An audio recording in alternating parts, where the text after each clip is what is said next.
Bienvenue dans ce journal dont voici le sommaire. Le directeur général de la Société financière internationale a visité la compagnie des bauxites de Guinée. Philippe Le Haut-Hérault s'est rendu à Kamsar pour toucher du doigt l'impact des financements de son institution. Et puis la majestueuse mosquée Faisal va bientôt retrouver toute sa splendeur. Cet espace de prière a été visité par l'ambassadeur de l'Arabie Saoudite en Guinée, un patrimoine culturel commun de pays.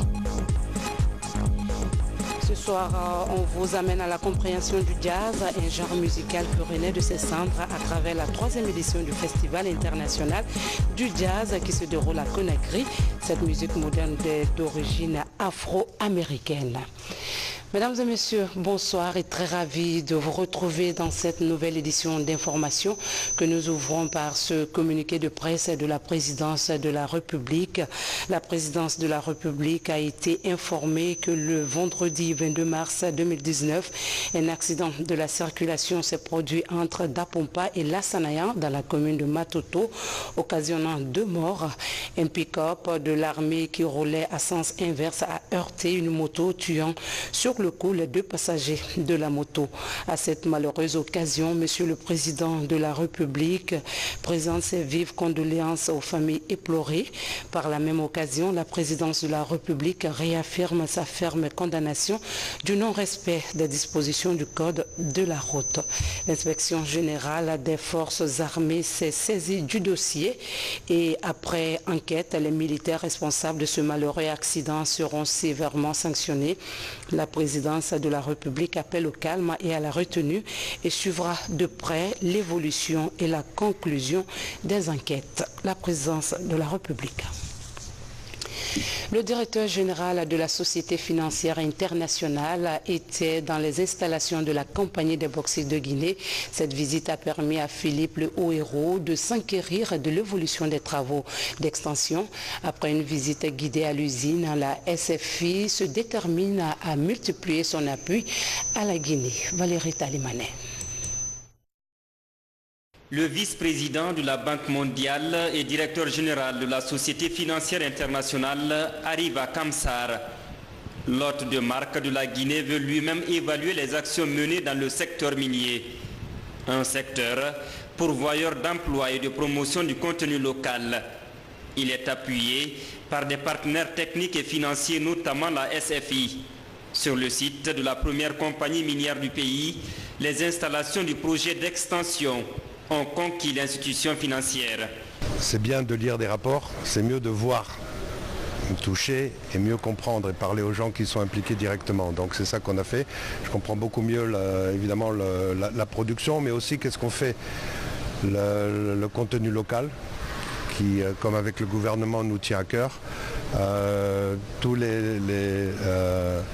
les impacts social, environnemental et économiques qui sont énormes. En fait, c'est un très bon, je pense que l'investissement qu'on a fait est très bon pour cette économie parce qu'il y a un effet multiplicateur. Et on a décidé de quantifier mieux tout cet effet positif sur l'économie nationale, les taxes, sur les exportations, mais aussi sur les infrastructures, l'activité économique régionale et nationale et par secteur, y compris l'effet d'entraînement sur les PME. Aujourd'hui, la CBG passe de 600 000 $ investis dans les communautés à 2 500 000 $. Un investissement qui permet la réalisation de plusieurs infrastructures sociales de base dans les localités d'impact du projet.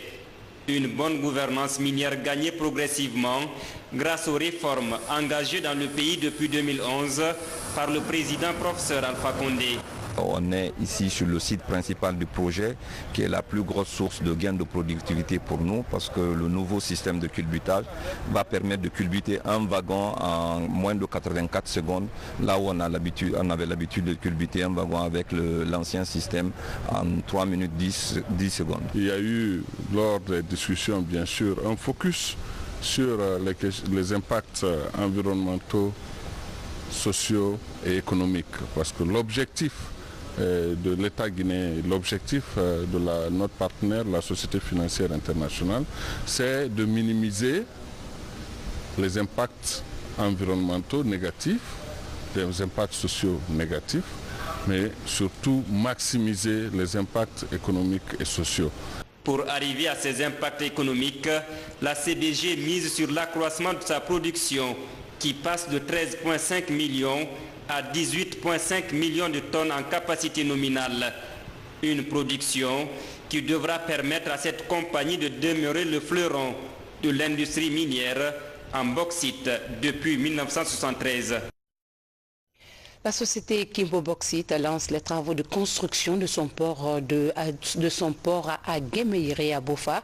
Il sera bâti sur une superficie de 50 hectares et sera composé de tous les équipements d'une infrastructure portuaire moderne.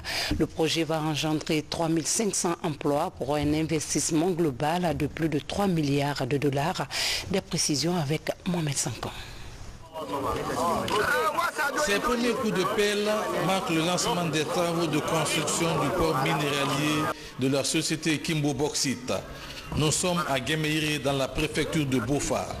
L'infrastructure prévoit 2 quais, un canal de 42 km et 8 barges de transbordement en haute mer dans les bateaux destination la Chine. J'invite les braves populations de Bofa à soutenir la mise en œuvre des activités de ce projet dans votre territoire respectif qui sera déterminant dans le cadre de la construction du développement de votre préfecture de Bofa. J'invite également les sociétés de bauxite de Kimbo au respect de leurs engagements contractuels. Pour une superficie totale de 840 km² repartie entre Freya, Dubrika, Télémilé et Kindia, Kimbo Bauxite crée 3500 emplois en période de construction et 1000 emplois pour le fonctionnement. La capacité de production annuelle pour la bauxite est estimée à 10 millions de tonnes par an et 3 millions de tonnes d'alumine quelques années plus tard après le lancement des travaux. Nous, jeunes de Bofa, nous promettons d'aider ce projet à s'installer et garantir sa sécurité. Nous demandons toutefois que les fils de la localité soient privilégiés dans les emplois. Nous donnerons la priorité à notre formation. Les volets environnement et contenu local sont inscrits en priorité. Les installations de Kimbo Bauxite seront dotées de tous les équipements nécessaires au fonctionnement normal d'une telle entreprise. Le coût global de l'investissement est estimé à 3,5 milliards de dollars. C'est d'abord remercier M. le Président de la République, le professeur Alpha Condé, qui m'a soutenu. Je le remercie et je suis derrière lui. Il peut compter sur moi.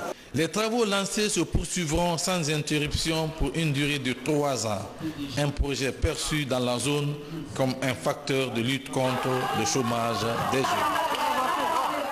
Suite et fin de la vulgarisation du PNDS en Basse et Moyenne Guinée, la région de Bokeh a brillé pour sa contribution à l'économie nationale. Parmi les secteurs valorisés dans la zone figure l'exploitation minière. Ces investissements cadrent avec la mise en œuvre du plan national de développement économique et social 2016-2020. Mohamed Seyassouma. La région de Bokeh reçoit les experts du ministère du Plan et du Développement économique. Objectif, vulgariser le PNDS auprès des décideurs à la base. L'exercice devra permettre la mise en œuvre des projets de développement pendant que Bokeh a le statut de zone économique spéciale. Une initiative présidentielle qui se traduit par l'abondance des investissements miniers. Toute exploitation minière est une atteinte à l'environnement.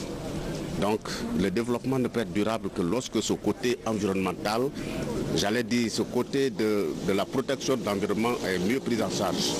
Donc le plan aussi intègre un aspect important de la protection de l'environnement. Ce n'est qu'une très bonne chose lorsque toutes les autorités vont s'approprier du contenu de ce PNDS. Les inquiétudes soulevées trouvent leur réponse dans le 2e et 4e pilier du PNDS. L'accent est mis sur la transformation économique durable et la gestion du capital naturel. Sur toute la chaîne, donc, le PNDS prévoit des dispositions pour parer au drame, la dégradation de l'environnement, des changements climatiques. C'est pour cela d'ailleurs qu'on parle du développement durable. Qui parle de durabilité, parle de la préservation de la nature au profit des générations montantes, des générations futures. Parallèlement aux questions environnementales, le PN2S pose les jalons de la qualification des ressources humaines. L'initiative sera soutenue par la création d'une école d'excellence à l'Institut supérieur des mines et de la géologie de Bokeh. Nous sommes en train d'appliquer les feuilles de route qui nous ont été imposées par le département, justement dans le cadre de ce PNDS. Actuellement, nous avons un projet de centre émergent qui vient d'être financé et qui fait partie justement du PNDS et qui va continuer jusqu'en 2023. Pour les experts du ministère du Plan et du Développement économique, la campagne a aussi permis de créer un lien entre les priorités du PN2S et les actions réalisées sur le terrain, ce qui prouve, selon des témoignages, l'effectivité de la mise en œuvre du PN2S à Kindia, Labé, Mamou et Bokeh. Direction la ville des Agrumes où s'est tenue la rencontre des experts du ministère du Plan et du Développement économique. Ces cadres ont échangé sur la portée et la mise en œuvre de l'Observatoire national du dividende démographique en Guinée. Alpha Isiagaba, Maïmouna Beladialo, reportage. C'est une rencontre des cadres du ministère du Plan et du Développement économique. Ils échangent sur la portée du dividende démographique en Guinée. Objectif, former des experts nationaux pour la mise en place de l'Observatoire national du dividende démographique. L'Observatoire national est un outil de veille qui permet de suivre la mise en œuvre, les tendances, les insuffisances constatées et les mesures à prendre pour corriger afin d'atteindre la capture du dividende démographique dans le pays. Ça nous donne une opportunité de parler au-delà de tous les acteurs qui sont ici présents et de commencer à parler et de vulgariser ce qui est ce concept et comment avoir les données, les informations pertinentes pour partager avec la population à une plus grande échelle. La rencontre devra permettre de prendre en compte les orientations et recommandations conformes aux normes nationales et internationales en matière de production et de diffusion de données socio-économiques et démographiques. Nous attendons à mieux comprendre ce concept de dividende démographique et voir quelles sont les couches vulnérables qui sont vraiment intéressées. Et quelle est cette structure de répartition du revenu tout en tenant compte de ces couches vulnérables. Cette rencontre de Kindia est une initiative du ministère du Plan et du Développement économique à travers la Direction nationale Population et Développement. Comment faire participer les jeunes dans les instances de gouvernance? L'initiative a réuni autour de la maire de Kaloum plusieurs associations de jeunes. Ce panel a permis aux jeunes d'ouvrir un débat sur les mécanismes de participation aux instances de prise de décision. Diarra Diallo. Les femmes et les jeunes représentent respectivement 53% et 65% de la population, selon une enquête menée récemment par le réseau Afrique Jeunesse Guinée. Malgré ce fort potentiel démographique, cette frange de la société est souvent mise à l'écart dans les prises de décision pour accéder aux postes de responsabilité. Cette rencontre pose la problématique tout en apportant des éventuelles solutions en faveur de la représentativité des jeunes et des femmes dans la gouvernance locale.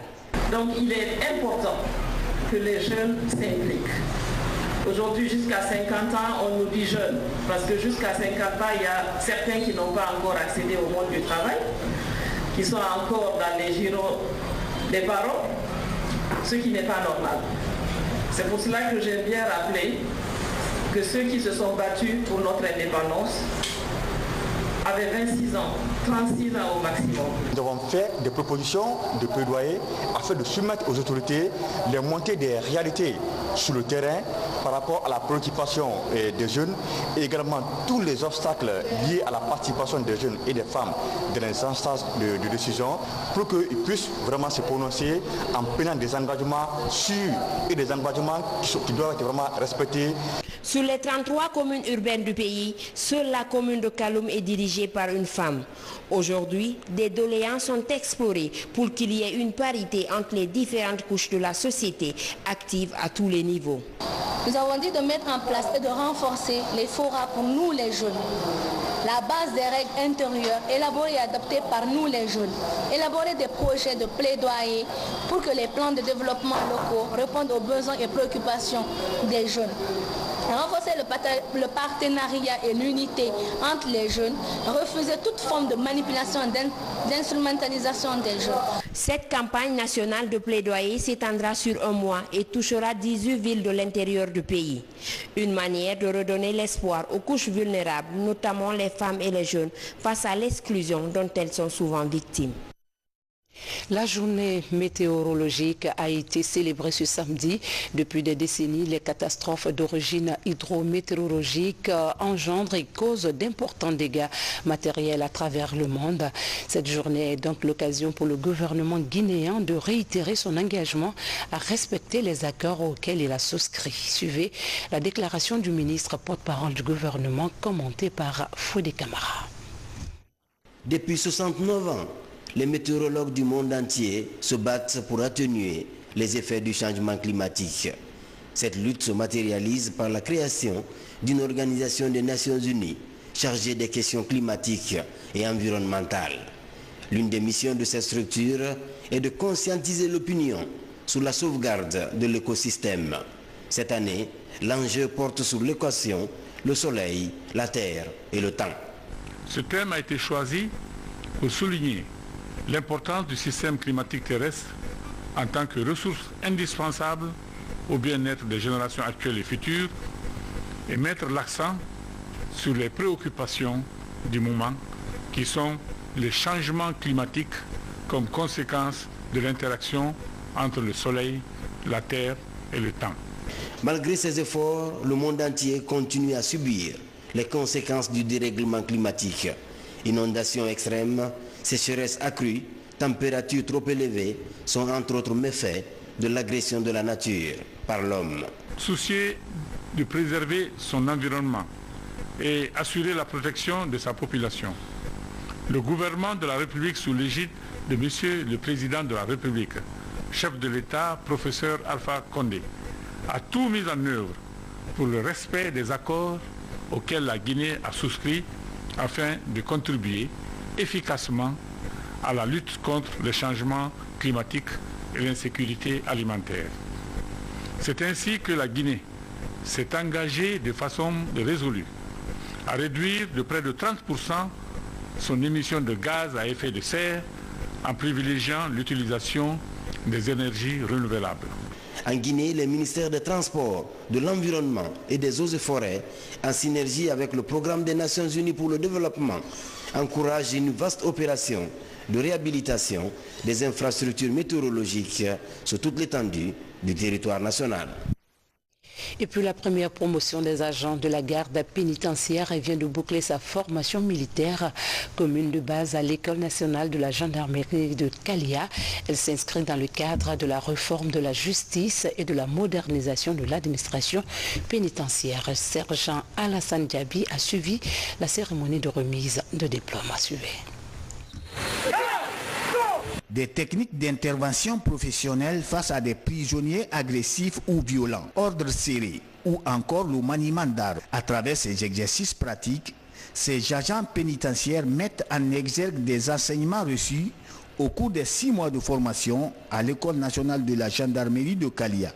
Cette formation répond aux objectifs de la politique de réforme du secteur de sécurité, mais aussi de la justice, dans le cadre du renforcement des capacités de la Direction nationale de l'administration pénitentiaire du ministère de la Justice.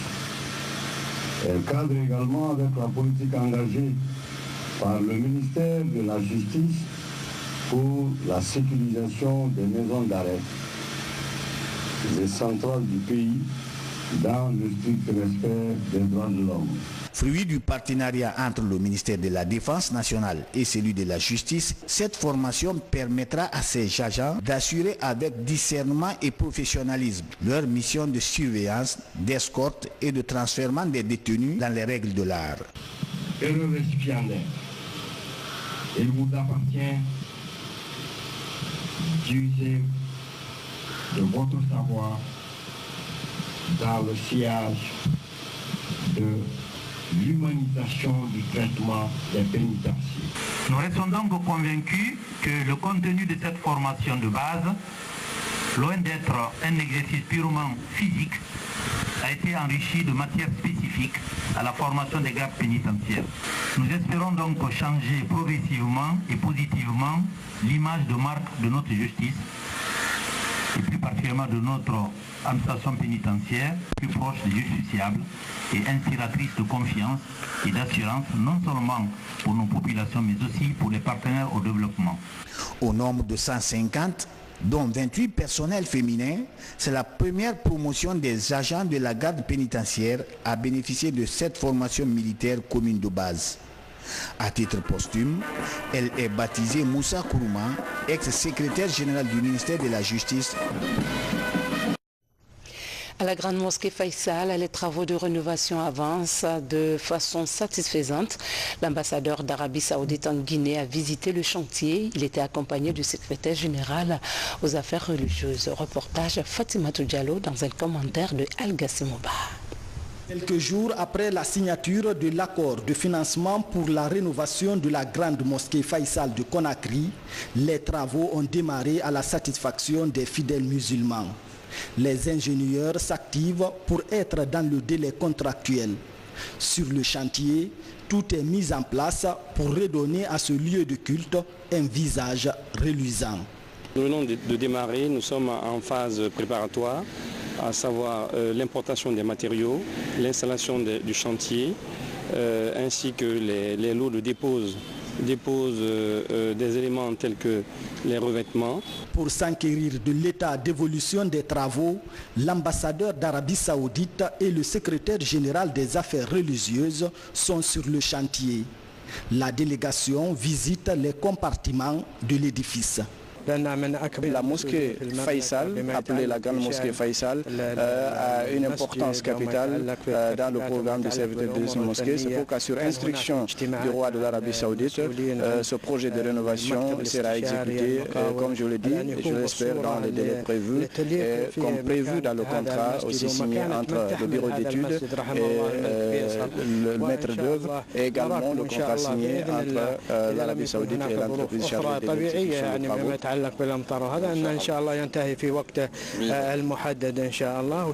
Les travaux vont durer 18 mois pour un montant global de 5 millions de dollars.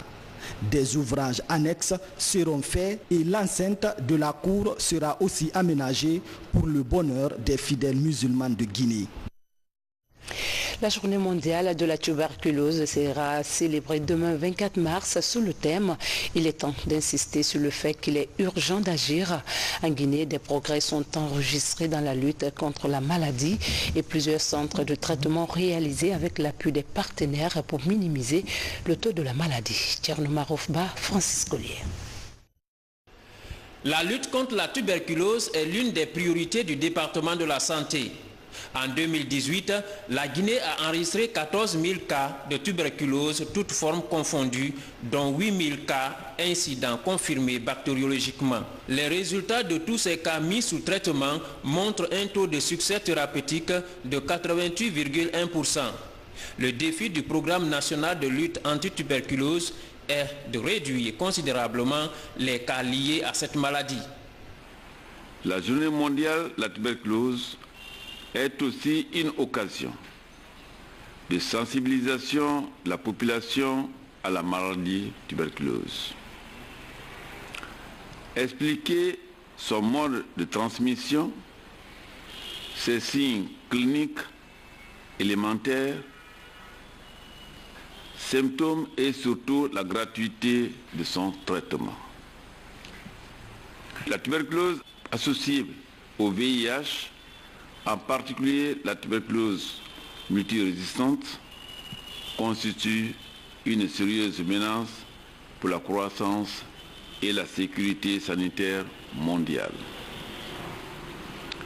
C'est également le lieu de saluer les efforts soutenus de tous les acteurs impliqués dans l'éradication complète de la tuberculose d'ici 2030. Toutes les préfectures disposent à ce jour d'un centre de diagnostic et de traitement. Au total, 58 centres sont fonctionnels à travers le pays. Ils assurent le dépistage des cas présumés et le traitement des maladies confirmées positives. 944 agents de santé communautaire ont été identifiés dans le pays pour orienter et rechercher les tuberculeux. En cette journée dédiée à la lutte contre la tuberculose, 3 nouveaux centres antituberculeux sont construits à Conakry et à Koya. Des centres qui seront inaugurés à l'occasion de cette célébration. Suivons ensemble Guinée en bref, l'actualité condensée qui nous parvient sous forme de télégramme dans un commentaire de Moussa Bangora. Gaussou Touré, le nouvel ambassadeur de la Guinée auprès de la République de Djibouti. Ce nouveau diplomate guinéen vient de remettre les lettres au président de la République de Djibouti, l'accréditant en qualité d'ambassadeur extraordinaire et plénipotentiaire de Guinée à Djibouti.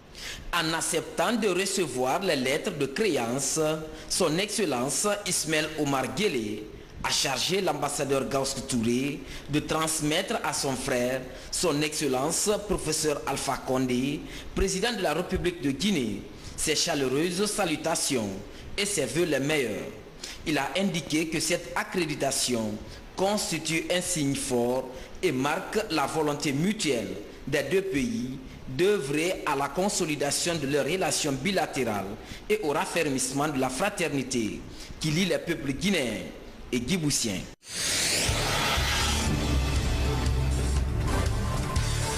Kindia, la capitale des agrumes, s'apprête à abriter le 61e anniversaire de l'indépendance de notre pays.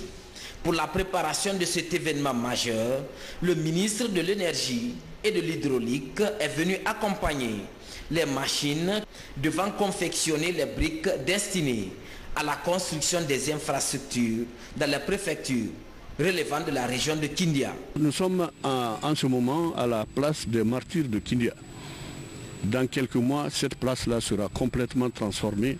Ça va devenir une belle place qui mérite son nom de place des martyrs, qui mérite son nom par rapport à l'histoire de la ville de Kindia. Des prières et lectures du livre saint pour la paix et le renforcement du tissu social. Cette rencontre religieuse est initiée par la coordination des fils ressortissants de Sigring à Conakry. L'idée est de raffermir les liens de fraternité entre les fils de la localité, également la concorde pour un développement harmonieux. À ce rendez-vous islamique, le Coran a été lu plusieurs fois. Un des défis à relever par les initiateurs est d'unir tous les fils de Sigring et aussi combattre l'analphabétisme dans la localité. C'est pour recréer l'ambiance d'entente qui a fait que nous nous sommes tous alignés derrière le professeur Alpha Condé, que nous avons fait ce sacrifice pour implorer les grâces de Dieu afin qu'il exerce sa miséricorde, sa puissance sur nous, pour que tous ces gens puissent parler le même langage, rentrer par la même porte et sortir par la même porte. La coordination des partis alliés de la mouvance COPAM remercie le président de la République, chef de l'État, professeur Alpha Condé, pour ses œuvres dans le développement du pays, notamment dans la construction des routes, des infrastructures socio-économiques de base, des barrages hydroélectriques et autres. L'événement s'est déroulé au Palais du Peuple, ici, à Conakry. Depuis 2014, la structure Ivoire Prestige Service Communication distingue les élites ivoiriens qui se sont démarqués dans leur domaine d'activité. L'édition de cette année promet puisqu'elle enregistre 75 nominés venus de 5 pays de l'Afrique de l'Ouest. Mabintila Issouma nous en dit plus. Le prix africain de développement est pour la structure IPSCOM une option pour encourager le développement de l'Afrique par les Africains. Depuis 2014, elle récompense et rend un hommage mérité aux élites ivoiriens qui se démarquent dans leur domaine d'activité. Cette année, elle passe à l'international avec 75 nominés venus de 5 pays de l'Afrique de l'Ouest. Le verdict sera connu le 29 mars prochain à Grand Bassam, en Côte d'Ivoire. En fait, c'est pratiquement les mêmes critères que dans tous les pays pour pouvoir sélectionner les lauréats. C'est l'engagement du lauréat ou de sa structure vis-à-vis de ses partenaires, c'est l'accueil, c'est le développement lui-même, c'est-à-dire que ce que cette structure a apporté dans son domaine. C'est-à-dire que si la performance est haute, c'est-à-dire que si vous êtes par exemple ingénieur en aménagement et qu'effectivement pendant toute l'année votre secteur d'activité a fait bouger les lignes, c'est clair que les experts vous choisiront au détriment d'un autre expert en la matière. Et donc c'est pour ça, chacun dans son domaine, et donc on essaie d'apporter un plus en regardant le travail abattu au quotidien par ces lauréats. Plusieurs Guinéens figurent parmi les 75 nominés. Ils défendront le tricolore national contre les élites de la Côte d'Ivoire, de la Sierra Leone, du Ghana et du Maroc. Les primés seront portés au pinacle au-delà des frontières africaines. C'est une façon pour nous de les valoriser en dehors de nos frontières. Ils vont être reçus en Côte d'Ivoire, on va les présenter et on va montrer qu'il y a des as en Guinée et faire leur promotion, certainement, c'est vraiment parti pour eux à travers le monde. Organisé par la structure Ivoire Prestige Service Communication, ce rendez-vous crée l'émulation et renforce la coopération entre plusieurs pays africains. Le prix africain de développement est ce concours qui, au-delà de la compétition, encourage et glorifie l'excellence africaine. C'est parti pour la 3e édition du Festival international du jazz qui se tient en ce moment même à Conakry. Les organisateurs ont su assembler une bonne brochette d'artistes et musiciens pour les mélomanes du jazz. Mekini Moussa Kamara, Mama Isata Kamara, reportage. Le jazz est une articulation particulière du rythme. Il est caractérisé par l'improvisation et un traitement spécial des sonorités et des accents rythmiques. Les spécialistes s'accordent à reconnaître que cette discipline musicale exprime la souffrance et les conditions de vie des Noirs américains dans les différentes plantations. C'est une fusion de musique, mais qui a une particularité, peut-être qui fait qu'on l'appelle le jazz. Le jazz, il a son langage personnel que peut-être tout le monde ne comprend pas, parce que c'est pourquoi son public est spécial aussi. La particularité, c'est que c'est ouvert, mais c'est fermé. C'est ouvert dans le sens où tout le monde peut y jouer, mais fermé dans le sens où il faut quand même faire de la musique, il faut quand même un minimum, il faut quand même une certaine minimum de connaissances pour pouvoir le jouer. 3 types de jazz sont notifiés dans la musique mondiale. Le jazz populaire, principal vocal destiné à la danse, c'est le rythme du blues qui se confond parfois avec le rock et une partie de la pop musique. Un jazz élaboré, destiné à un public qui se plaît à écouter un concert. Enfin, le jazz libre se joue avec le public que pour la propre satisfaction de ses interprètes. En Guinée, les promoteurs s'investissent dans la renaissance de ce genre musical peu pratiqué. Cette année, on voulait faire un hommage à l'Afrique avec des musiciens africaines et d'origine africaine qui ont réussi et qui sont des vraies stars internationales de venir dans son pays. C'est le cas de Marc Guéry. Marc Guéry, c'est la première fois qu'il vient en Afrique.